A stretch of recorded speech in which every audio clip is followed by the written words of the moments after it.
Elder Scrolls Dawnguard was the first add-on to Skyrim, and it added a plethora of things. An expansive main quest featuring vampires, vampire hunters, and the never-before-seen snow elves. It featured 2 entirely new locations, the Soulcairn and the Forgotten Vail. It added 2 new perk trees, one for vampire lords and one for werewolves. It brought in almost 20 new weapons, over 5 armor sets, and a bunch of new spells, all focused on the theme of vampirism and undeath. It was a pretty big expansion, but what made it so cool was that it added what at the time we needed the most: more in-game content.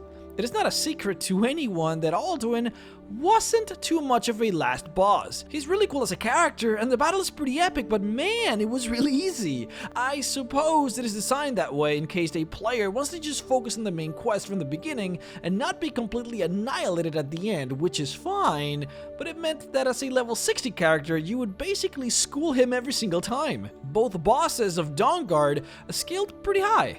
Verthur scaled as high as level 75, while Harkin to level 60. And let's not even mention that secret boss from the Soulcairn, the Reaper, who scaled all the way up to level 100.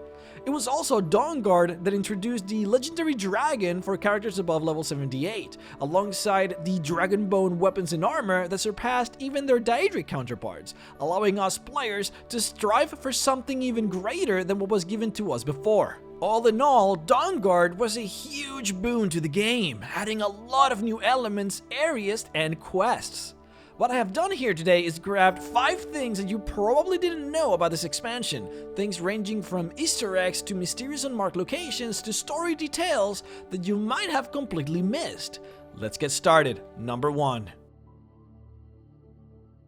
In the Soulcairn, one can find many ghosts roaming around aimlessly through the dark fields. Many of them don't even know that they're dead, and others have simply gone mad from the torture that it is to live in this endless undeath. One of them, Jib, appears to be one of the many crazed spirits that believe they are more than what they actually are. With what at first appears to be delusions of grandeur, he will ask the Dragonborn to collect all the missing pages of his important biography, pages that he needs in order to write his second volume. Once you do his quest, he will give you his opus. Basically, a story of his life, a story that appears to be too far-fetched for it to be true. He depicts a story where he single-handedly defeats 76 cliff racers during the span of 2 full days without sleep. And at the end, he gets rescued by the demigod Vivek and offered to become a saint. It is a pretty ludicrous story, and nobody would blame you if you thought it was all bogus. Just the ramblings of a crazed random spirit. What you might not know is that it is actually all true. This spirit called Jib is actually the very same person you meet at the beginning of Elder Scrolls Morrowind. Yes, the very first character that you interact with in that legendary game. Unfortunately, you never get to see him again after meeting him on the ship, but at least that puts him in Morrowind as per his biography, at the time when he was believed to have committed the heroic deed. So far, so good. Now, if you were to play Elder Scrolls Oblivion, after doing some digging, you can find out that Changing Hall actually has a holiday named St. Jib's Fair, a holiday set to celebrate St. Jib's heroic deeds. It is not random either. This is Cedardale's closest city to Morrowind, and the count that runs the place is a dark elf, suggesting that by the time of the Oblivion Crisis, Jib was already famous enough to have his own holiday within the Dumnor community. And they call him a saint as well, which is interesting. On top of that, it is possible to trigger a random rumor from commoners saying, and I quote, "Many are dead in the land of the Dunmer. Even Saint Jib, who drove the cliff racers from Vanderfell, has fallen to the Daedra hordes." Unbelievable, isn't it? His story is actually true. He actually single-handedly killed 76 cliff racers and was made into a freaking saint.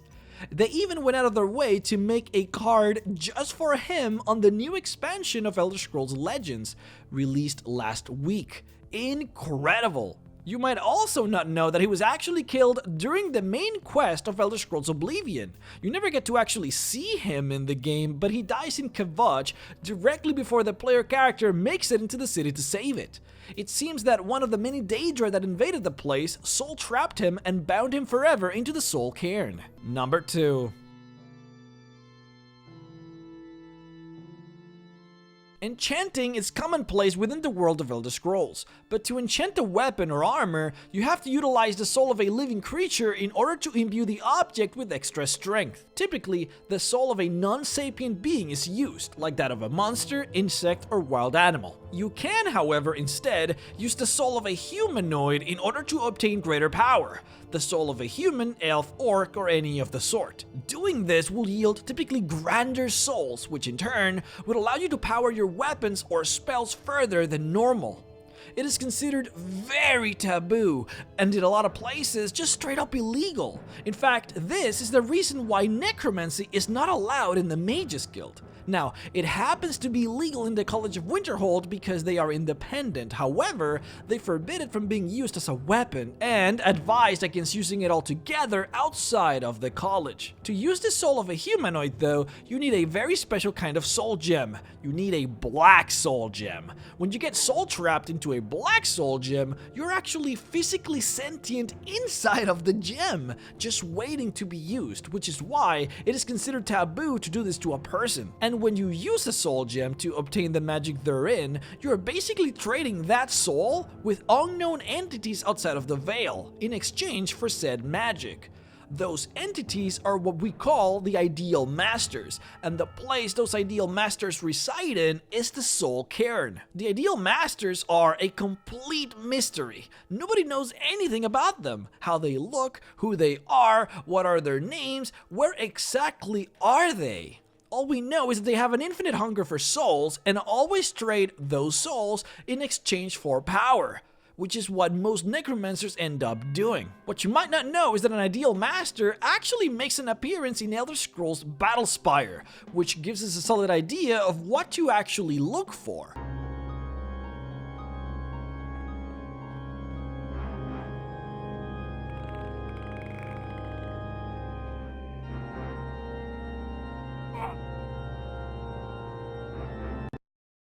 Who disturbs our rest? You are not invited here. Why would you enter our service, mortal? You must die and be born again. The form your spirit may take afterwards varies. You have seen the servants of our realm. It seems that the shape that they take is indeed that of a crystalline form. Furthermore, it tells us that even though these crystal formations might seem to be active and floating, a lot of them might be sleeping. We always wondered what these enormous crystals that float in the sky were, and it seems very likely that those might actually be the overlords of this place, the gods of the region, the Ideal Masters. You can see them absorbing all the latent energy that is given to them, including you, if you get too close. The reason they don't interact with us is because they hibernate when not actively trading souls or speaking. Number 3. When you enter Volkihar Castle, if you turn immediately to the left, you will find a display case sorting what seems to be a random and weird assortment of items. A Highgraven's Claw, a Saber Cat's Eye, a Daedric Heart, a Dog's Ribcage, and a gold ring. Super random. What you might not know is that this display case is actually an Easter egg for Castlevania 2, Simon's Quest, an old NES classic. During that game, you're supposed to find 5 key items that will allow you to enter Dracula's castle. Those 5 items are actually 5 pieces of Dracula himself. The pieces? Dracula's nail, Dracula's eye, Dracula's heart, Dracula's rib, and Dracula's ring. A perfect and well-hidden Easter egg for those with the eye to find it. Number 4. The Forgotten Vail is a beautiful valley sequestered away from the rest of Skyrim, featuring unique flora and fauna alongside unique special creatures and a vast amount of secrets and hidden locations.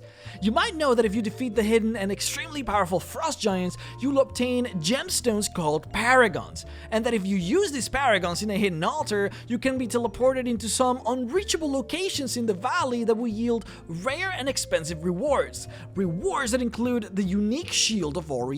You might also know that hidden in the Forgotten Vail Cave and the Sharp Slope Cave, you can find an immobile creature called a shale bug, which is, of course, unique and only found in these two locations in the entirety of the game. You probably know that you can mine these creatures to obtain shalebug kiting, which you can then use to create creature armor. What you actually might not know is that there are 4 hidden skeletons that litter the landscape, adventurers and pilgrims that came into this land either seeking treasures or attempting to perform the rite to reach the inner sanctum. The first skeleton can be found directly below the ice lake where Voslarum and Naslarum came from. This guy seemingly looted the word wall of its treasure, but in his attempt to run away with his reward, fell into the ice and got crushed by the treasure chest until he drowned. The second skeleton is found buried under snow in the mountain, seemingly having eaten and stored snowberries in order to resist the frost of the region. The resistance clearly wasn't enough, and the snowberries grew as a bush in his place. The third skeleton can be found below the bridge to the inner sanctum through a series of platforms. The person seemingly died attempting to mine gold from an ore vein, after having succeeded mining a few gold ores prior and holding in his bag a diamond and 2 flawless diamonds, clearly killed by his own greed in the frost.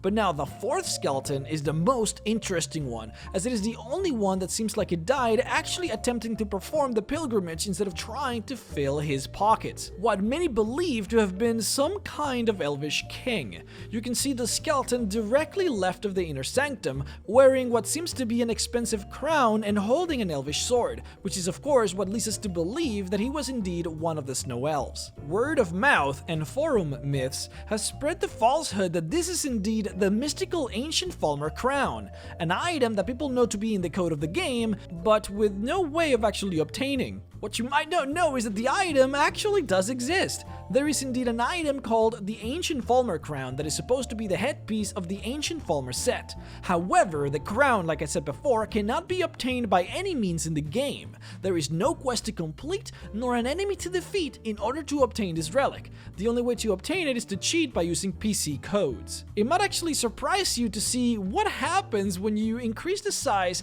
of the supposed crown that the skeleton appears to be wearing. When you do it, you quickly come to realize that it is instead a soul gem holder. What a goof. Number 5. The story of the Dawnguard expansion is very interesting, dealing with Elder Scrolls, vampires, and the missing snow elves. Vampires have insane backstories, things that would blow your mind if you didn't know. I have already done a video about them that you're encouraged to see, named Skyrim Lore Vampire Secrets. I was really happy with that video. The hidden secrets of the Dawnguard organization and the snow elves, however, are still ripe for the taking. You might not know that the Dawnguard actually have a very dark past. Back in the Second Era, the organization started because the Jarl of Riften had a son that had contracted vampirism. In order to keep the son quarantined and away from prying eyes, the Jarl constructed this beautiful and enormous citadel. He also hired a big group of mercenaries in order to control and protect the son. This group of mercenaries became what is now known as the Dawnguard. This training with the son of the Jarl gave them the knowledge to learn about vampirism in order to fight it. They became famous vampire hunters. However, they were so good at their job that they ended up defeating most, if not all, the vampires in the area, basically putting them out of a job. The circumstance that led them to what follows is actually unknown, but many believe that the son corrupted the vampire hunters that were supposed to guard him. The son then ran away and disappeared. That, or the vampire hunters ended up killing the son and then running away. The fact of the matter was, the son was out of the picture and the enraged Jarl kicked the mercenaries away. Now, some believe that the mercenaries became vampires themselves and terrorized the region until they were eventually all slain. Others believe that they simply became bandits who stole from farms and pillaged as much as they could until they were all killed. Either way, the legacy of the Dawnguard is actually a terrible one, and most people remember them in fear. Also, a really fun fact, the Dawnguard expansion actually introduced a new book similar to that of the famous Lusty Argonian maid. A book filled with sexual innuendos about an Argonian who blushed at the opportunity of cleaning her master's long blade. The new book was called The Sultry Argonian Bard, a book about an Argonian male singer who was afraid he was going to damage his instrument by using it too fast on the lady patron. The patron who then invited the bard to play with his instrument alone in her room. You get the picture. The book is extremely rare as there are only 2 copies of it in the entire game, and one of them is actually found inside of the dungeon of the Dawnguard Castle. Thank you so much for watching, and I hope that you enjoyed the video. This one went on for a little bit too long, so I'll try to make the other ones a little bit shorter next time so that I can release them a little bit faster. I would like to thank Wyatt Curlin, Alex Fitchie, Toby Oliver, Dylan Baker, Patrick Hawken, and Casey Bottler for supporting me on Patreon at the $25 level. If you would like to help as well, then please head on over to patreon.com/MrRhexx to support. I highly appreciate it. Also, if you want my video to actually be sent to your subscription boxes, be sure to click on the bell button by the subscription box and select that you always want my videos to appear on your feeds. Otherwise, YouTube will literally not show you and you might miss some of my uploads.